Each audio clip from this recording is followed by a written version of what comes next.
Assalamualaikum warahmatullahi wabarakatuh. Nama saya Nunu. Saya melanjutkan kesaksian dari suami saya, Bapak Heru. Saya latar belakang Muslim. Orang tua saya Ternate Arab dan ibu saya Jawa. Saya dibesarkan dalam lingkungan Muslim yang amat sangat kental, dan saya juga tinggal di satu wilayah yang mencetak para habaib atau ulama-ulama yang terkenal di Jabotabek.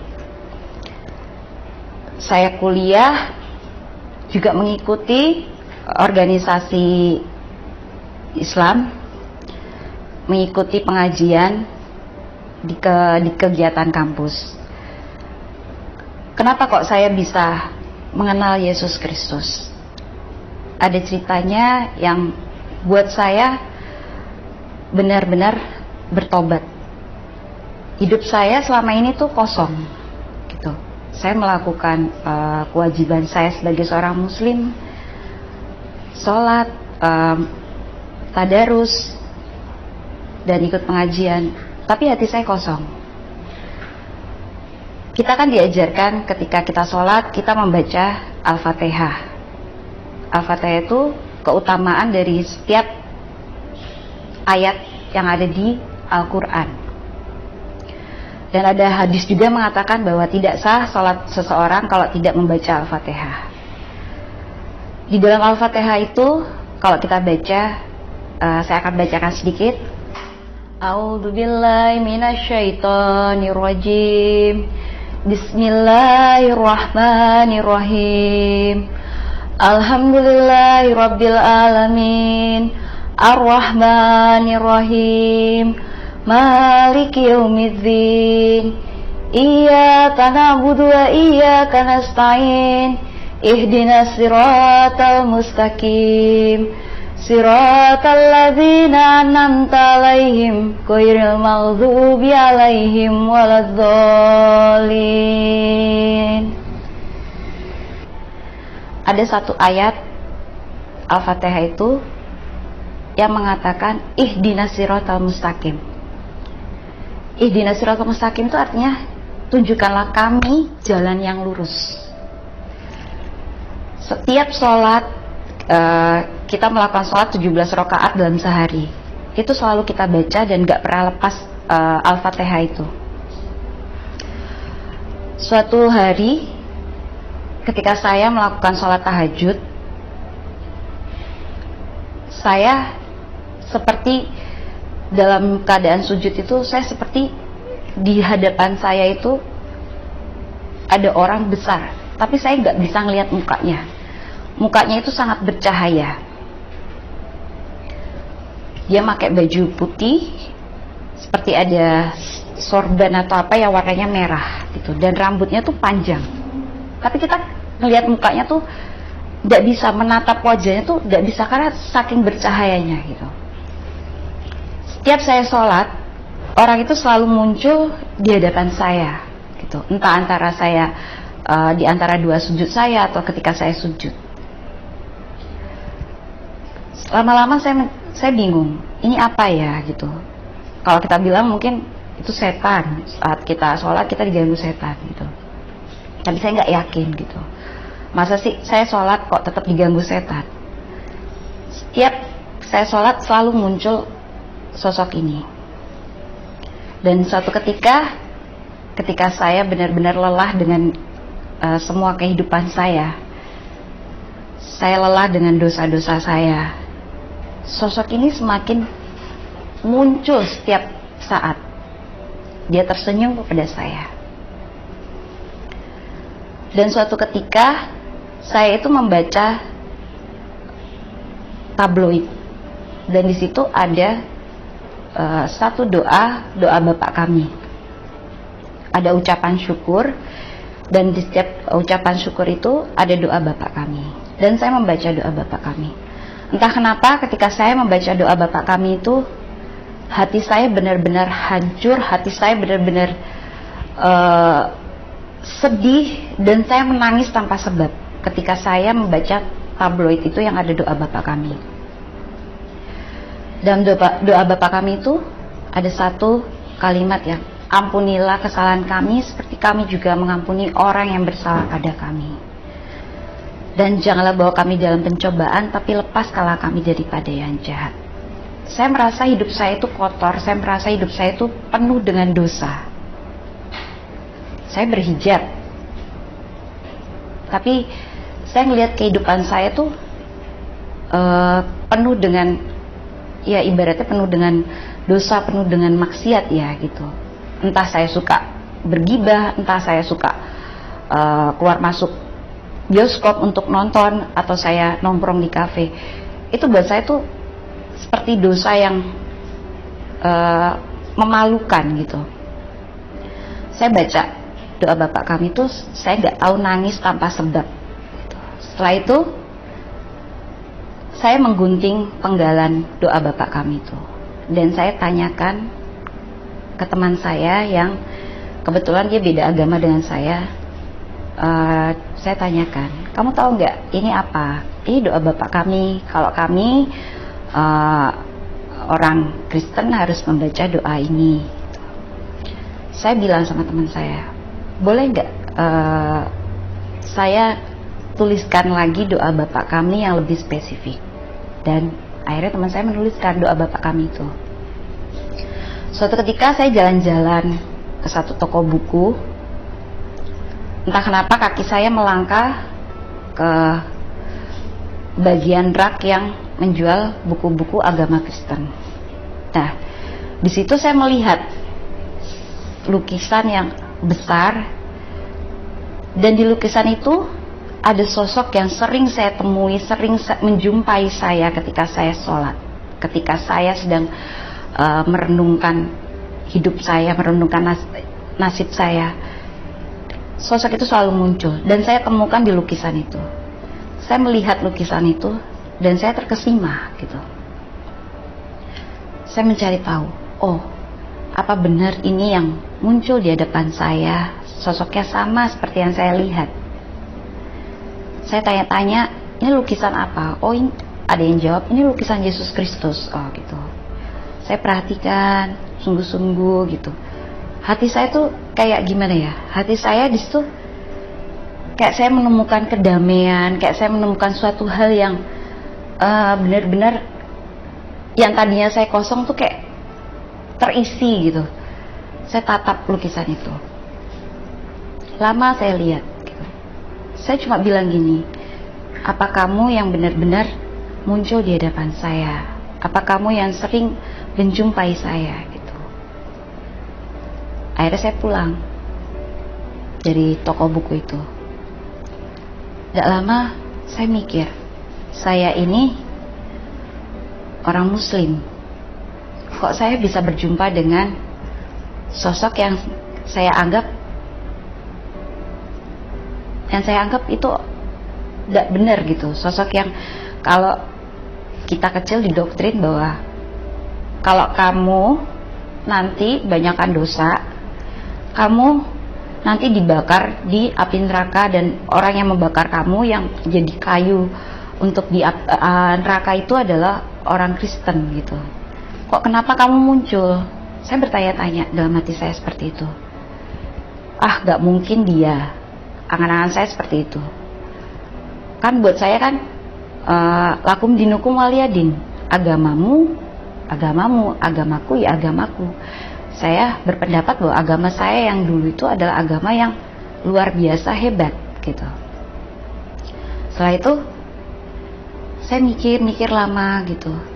Tapi hati ini berkata, ayo coba kamu cari, coba kamu temui siapa dia gitu. Kamu coba cari tahu. Akhirnya saya cari tahu. Tapi ketika saya cari tahu tentang Yesus, orang tua saya tidak terima gitu. Orang tua saya menolak saya. Karena apa?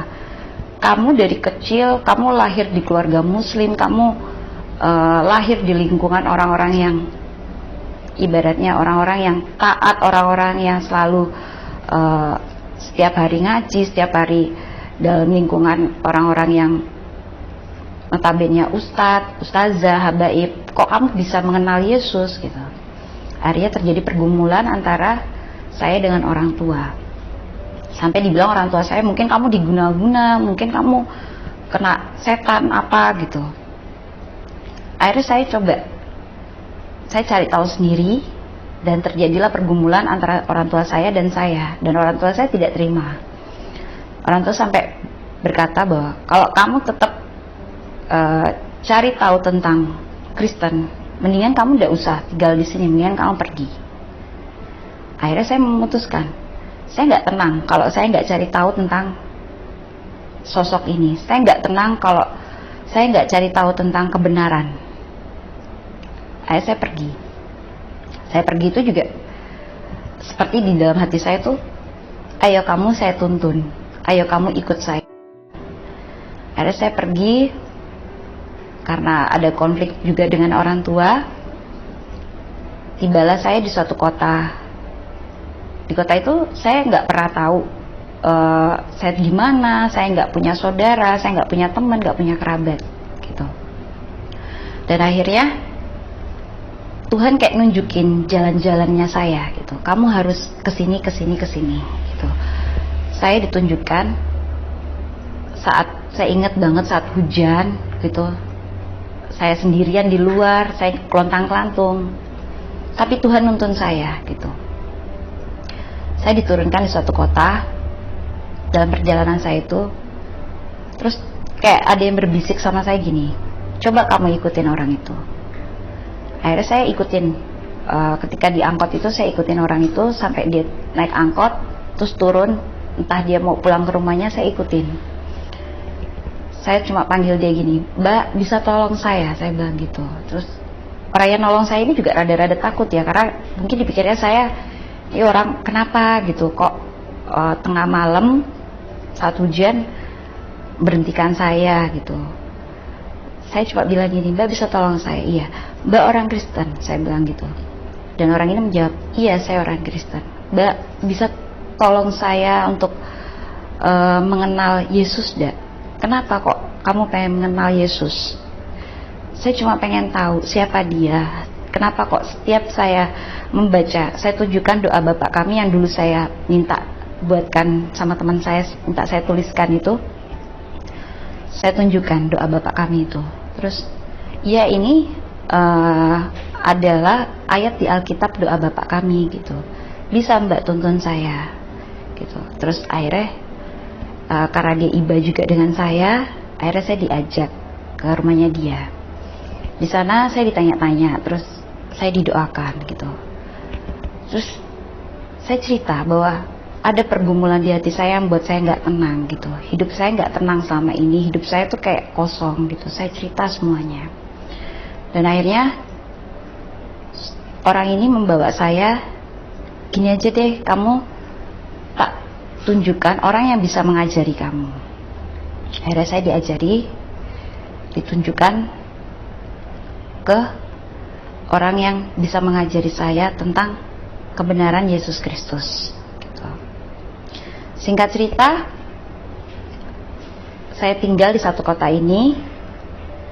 Saya belajar sendiri tentang Alkitab. Saya dulu sering banget baca Mazmur, karena saya nggak tahu ya cara berdoa orang Kristen seperti apa. Kalau mungkin dulu di agama saya berdoa ya kita ada doa hafalan ya gitu. Dan ketika saya mengenal Yesus ini, saya belajar berdoa sendiri dari kitab Mazmur ini. Dari kitab Mazmur ini banyak doa-doa yang ibaratnya seperti seorang anak berbicara dengan bapaknya gitu. Terus saya tertarik. Terus saya cuma bilang gini dalam hati saya gini, saya mau dong berdoa seperti orang Kristen yang berdoa seperti anak berbicara dengan bapaknya gitu. Saya cuma ngomong dalam hati saya seperti itu. Dan entah kenapa kayak ada suara gini, ayo kamu bisa berdoa gitu, kamu bisa berbicara dengan bapakmu. Saya mencoba berbicara gitu, saya mencoba berdoa. Saya gak tahu pertama mulai dari mana, tapi saya cuma bilang saya bersyukur kalau Allah menunjukkan saya jalan yang benar gitu. Akhirnya saya berdoa, ya seperti saya berdoa dengan saya berbicara dengan Bapak, dengan seorang kekasih gitulah gitu. Di situ tuh hati saya damai sekali gitu. Dan akhirnya singkat cerita, saya dibimbing, saya diajarkan tentang pengenalan Yesus, pengenalan Alkitab.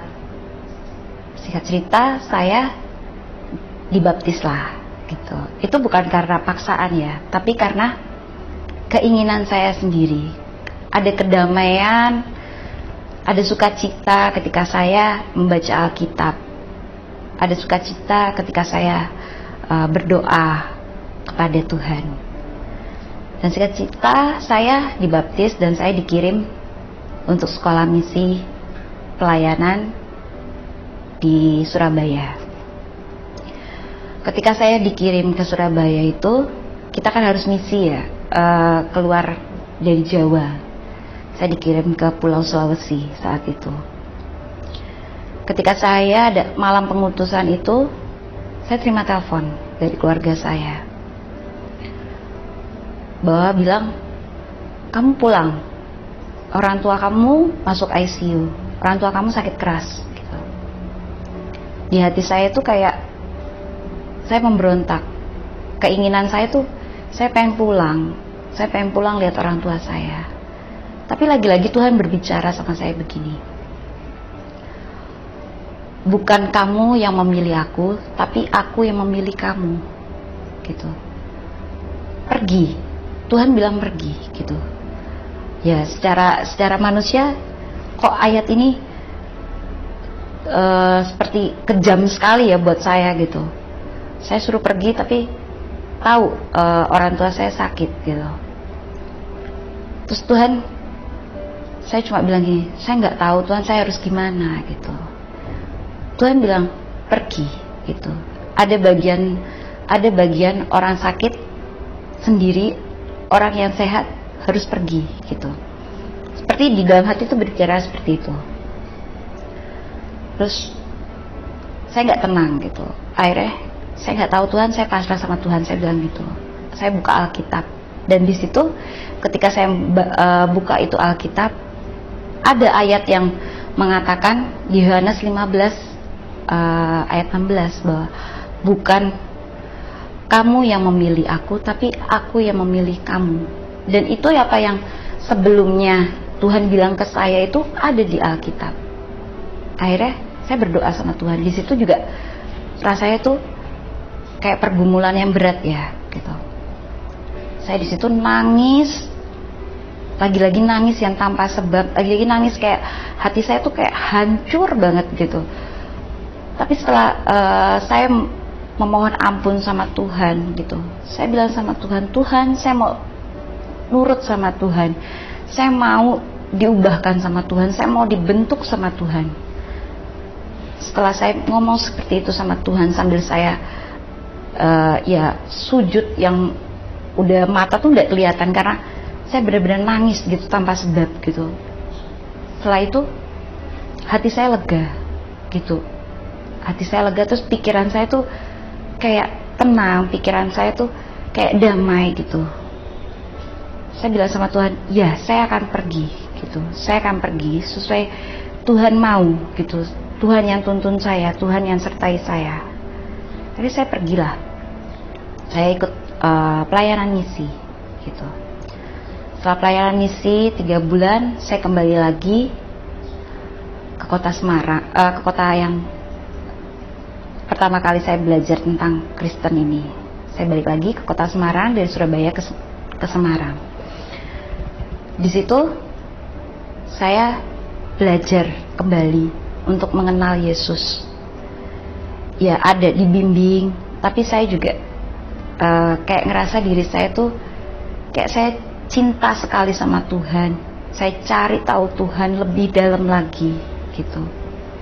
Dan saya pikir gini, Tuhan, sempat terlintas, Tuhan benar gak sih Tuhan itu benar-benar pengen saya terbuka di jalan Tuhan, benar-benar pengen saya itu ada di jalan Tuhan. Saya mikir karena saya mungkin orang berdosa, Tuhan tangkap, Tuhan selamatkan saya. Saya sempat mikir seperti itu. Saya bilang sama Tuhan, kalau memang ini jalan saya untuk saya mengenal Yesus, saya terima. Dan saya mengucap syukur kalau Tuhan menyelamatkan saya dari segala dosa.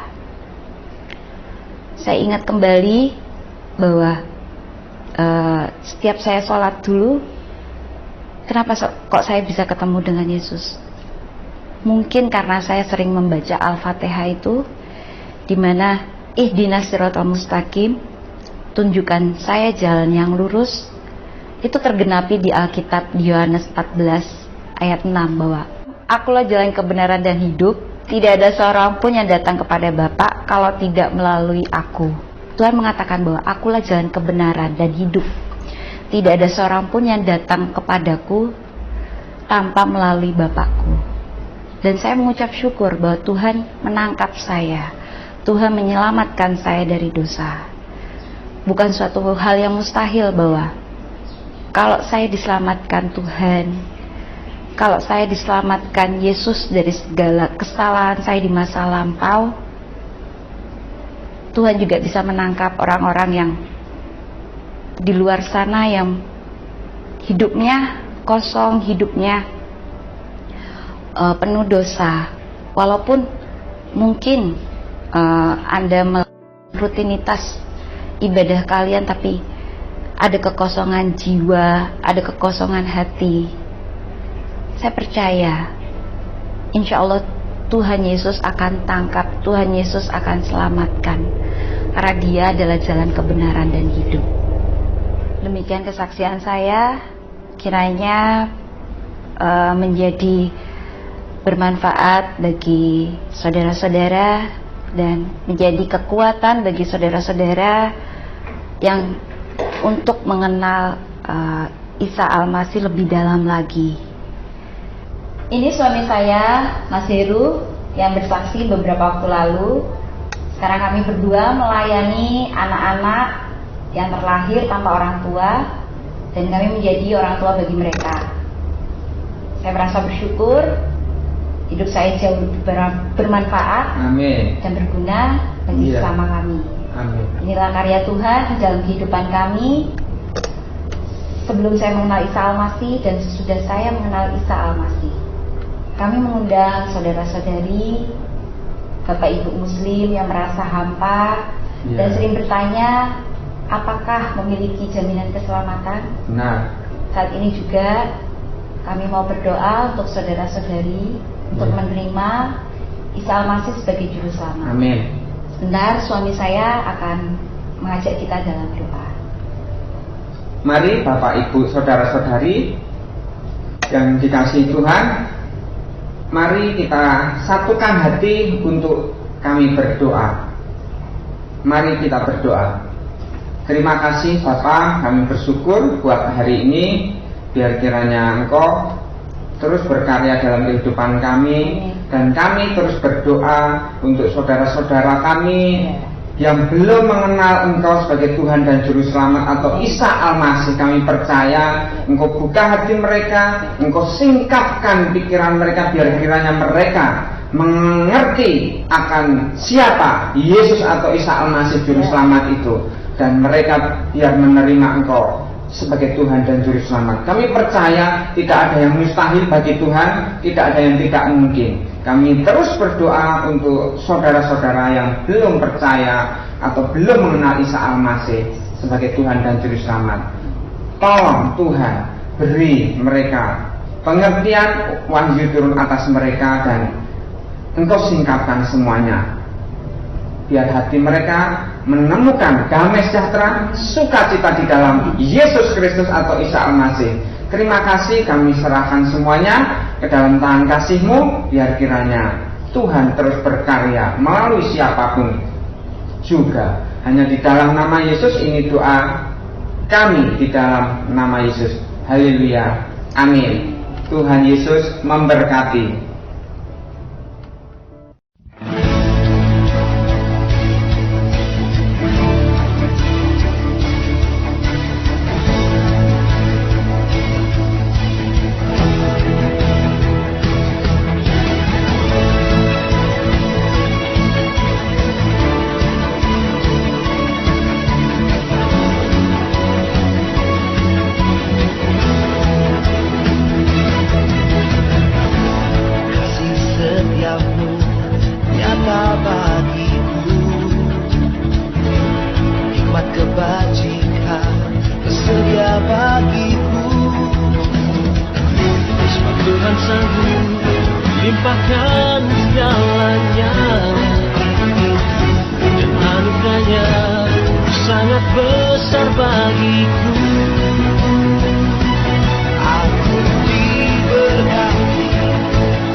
melupakan segalanya, dan anugerahnya sangat besar bagiku. Aku diberkati, aku dilimpahi, karena Tuhan sanggup untuk menyediakan. Aku diberkati, aku dilimpahi atas sempurna anugerah Tuhan bagiku.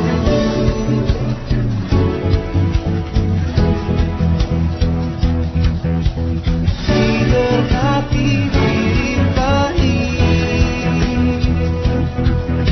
sempurnanya anugerah-Mu selama-lamanya.